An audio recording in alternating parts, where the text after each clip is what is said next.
සිතු සිතුනේ මම කළා ඔබේ දහමේ ගුණ නිසා අද ඔබ ළඟ වෙඳ වැටි හඬමි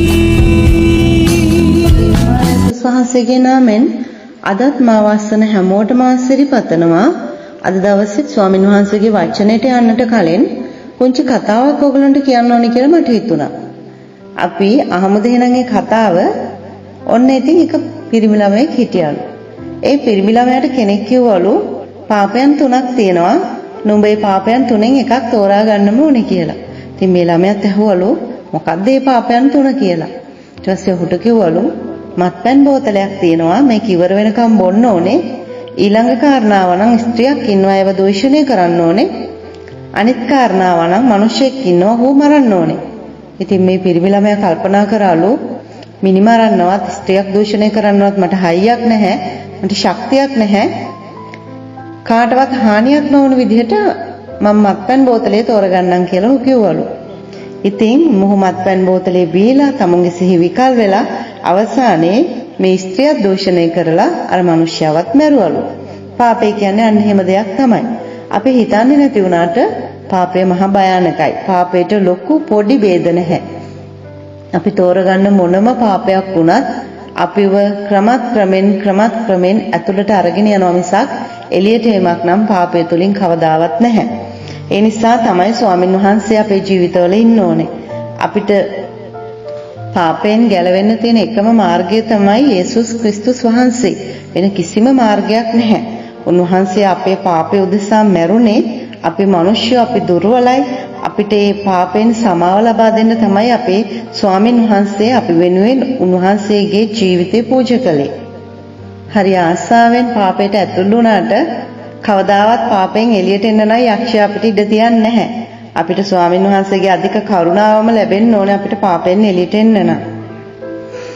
අපි ඉතින් අද අපේ වචනෙට යමු. අපි බලමු අද ස්වාමින් වහන්සේ අපිට මොනවද කියන්නේ කියලා.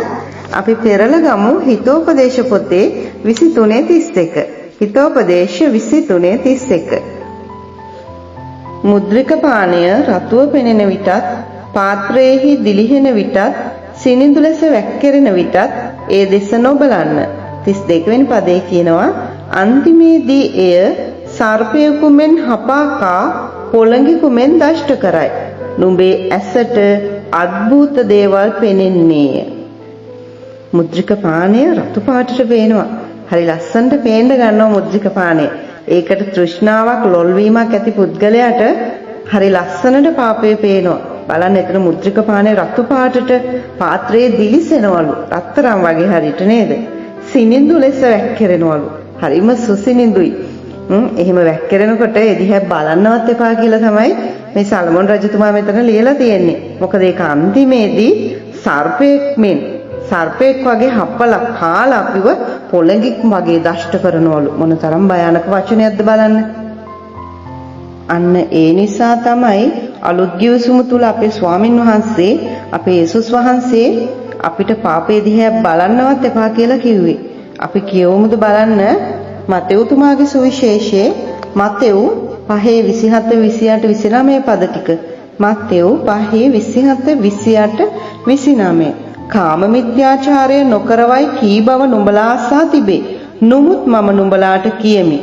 ස්ත්‍රී උපදෙස් රාගෙන් බලන කවරෙක් නුමුත් එවෙලේම ඈ සමග සිතින් කාම මිත්‍යාචාරය කළේය. ස්වාමීන් වහන්සේ කියනවා ස්ත්‍රියක් එක්ක කාම මිත්‍යාචාරයේ යෙදෙන්න ඕනේ නැහැ. ස්ත්‍රියක් දිහා රාගෙන් බලන එකම ඇති. බැලුවත් ඔහු ඇය සමග සිතින් හරි කාම මිත්‍යාචාරය කළා කියලා. ස්වාමීන් වහන්සේ කියනවා ඒ තරම් පවිත්‍ර ජීවිතයක් අපිට ගත කරන්න කියලා. මොකද උන්වහන්සේ කියනවා මම නුඹලා හැඳෙව්වේ මාත් එක්ක පවිත්‍රව ජීවත් වෙන්න කියලා. ඒක නිසා අපි සිතිනුත් උන්වහන්සේ කැමති විදිහට පවිත්‍රව ජීවත් වෙන්න ඕනේ. මොකද පාපය දිහා බලන්නවත් එපා කියනවා. කලින් පරිච්ඡේදයේ අපි කියවුවා හිතෝපදේශ පොතේ මුද්‍රික පානේ රතු පාටට වෙලෙනකොට පාත්‍රයේ දිලිසෙනකොට සිනිඳු ලෙස වැක්කිරෙනකොට ඒක දිහා බලන්න එපා කියලා. අලුත් ගිවිසුම තුල ස්වාමින් වහන්සේ කියනවා ස්ත්‍රියක් දෙස රාගෙන් බලන්නවත් අපිට එපා කියලා. පාපේ ඒ තරම්ම භයානකයි.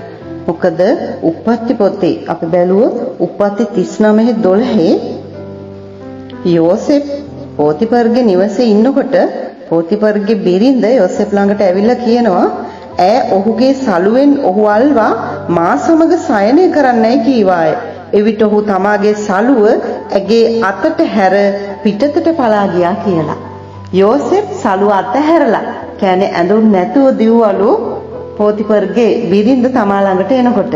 ඉතින් පාපය ගැන මේ තරම් අපිට සුද්ධ බයිබලයේ කතා කරද්දී පාපයෙන් මේ තරමට ඈත් වෙන්න, මුද්‍රික පාණයෙන් මේ තරමට අයින් වෙන්න, ඒ වගේම පාපයේ දුටු තැන පලා දුවන්න කියලා යෝසෙප් මේ විදිහට අපිට යෝසෙප්ගේ කතාවෙන් ස්වාමීන් වහන්සේ පෙන්නනකොට ඒ වගේම මතෙව් පොතේ ස්වාමීන් වහන්සේ අපිට කියනකොට පාපේ දිහා බලන්නවත් එපා කියලා අද දවසේ අපේ ජීවිත ස්වාමීන් වහන්සේ කියන විදිහට ඒ පාපයෙන් ඈත් වෙලා ජීවත් වෙන්නට අපි හැමෝම හිතට ගමු.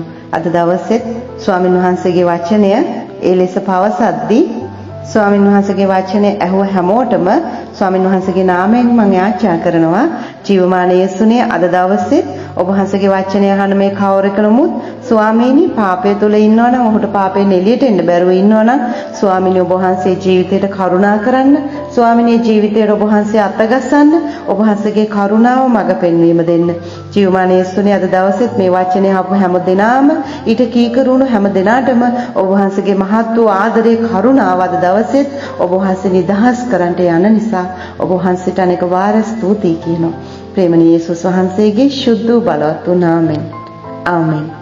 අද දවසේ ස්වාමීන් වහන්සේගේ වචනයට කන් දුන්නු සියලුම දෙනාට සමාදානය වේවා.